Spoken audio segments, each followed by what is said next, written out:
साथियों नमस्कार।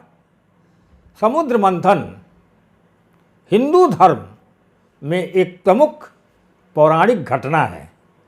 देवताओं और असुरों के द्वारा अमृत की प्राप्ति के लिए समुद्र मंथन किया गया।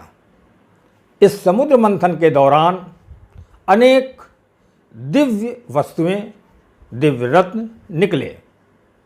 साथियों, क्या आप जानते हैं ये समुद्र मंथन के दौरान जो दिव्य रत्न निकले वे कौन कौन से थे और उनकी संख्या क्या थी? मैं अनिल कुमार आज एक ज्ञानशाला आध्यात्म के इस विशेष एपिसोड में आपको समुद्र मंथन के दौरान निकले हुए इन दिव्य वस्तुओं के बारे में जानकारी देते हैं। पहला, कालकूट विष। समुद्र मंथन से सबसे पहले कालकूट विष निकला, जिसकी ज्वाला अत्यंत तीव्र थी। तब सृष्टि की रक्षा के लिए भगवान शिव ने इस हालाहल को अपने कंठ में धारण किया और उनका नाम नीलकंठ पड़ा। दूसरा, कामधेनु।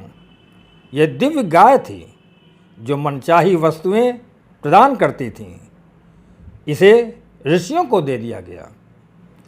तीसरा, उच्चैःश्रवा। समुद्र मंथन से उच्चैःश्रवा नामक घोड़ा निकला जो मन की गति से चलता था। इसे दैत्यों के राजा बलि ने रख लिया। चौथा, ऐरावत हाथी। यह सफ़ेद रंग का दिव्य हाथी था जिसे इंद्रदेव ने अपने वाहन के रूप में स्वीकार किया। पांचवा, कल्पवृक्ष। ये इच्छा पूर्ति करने वाला दिव्य वृक्ष था जिसे देवताओं ने स्वर्ग में स्थापित किया। छठा, कौस्तुभमणि। यह अत्यंत मूल्यवान रत्न था जिसे भगवान विष्णु ने अपने कंठ में धारण किया। सातवां, माता लक्ष्मी। समस्त प्रकार के सुख, समृद्धि और सौभाग्य देने वाली माता लक्ष्मी का प्रादुर्भाव भी समुद्र मंथन से ही हुआ। उन्होंने भगवान विष्णु को वर्ण किया था। आठवां, चंद्रमा। चंद्रमा को जल का कारक ग्रह माना जाता है। चंद्रमा की उत्पत्ति भी समुद्र मंथन से हुई, जिसे भगवान शंकर ने अपने मस्तक पर धारण किया। नवां, शंख। शंख को विजय का प्रतीक माना जाता है।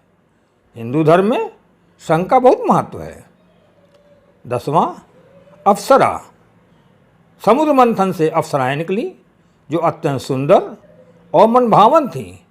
रंभा देवलोक की प्रमुख अप्सराओं में से एक थी।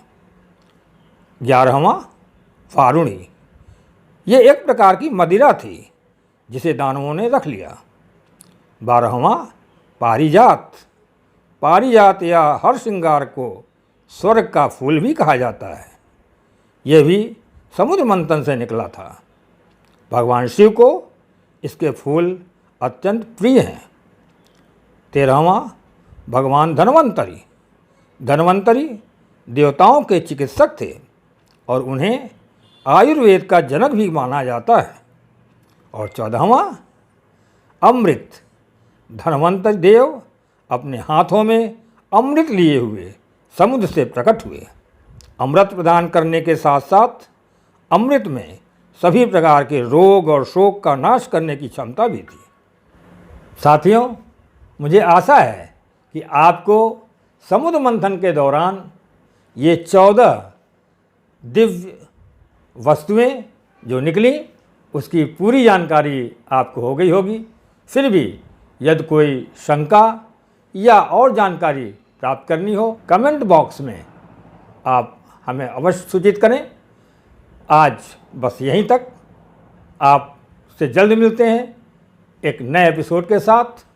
तब तक आप अपना ध्यान रखें, स्वस्थ रहिए, शांत रहिए, आनंदित रहिए। नमस्कार।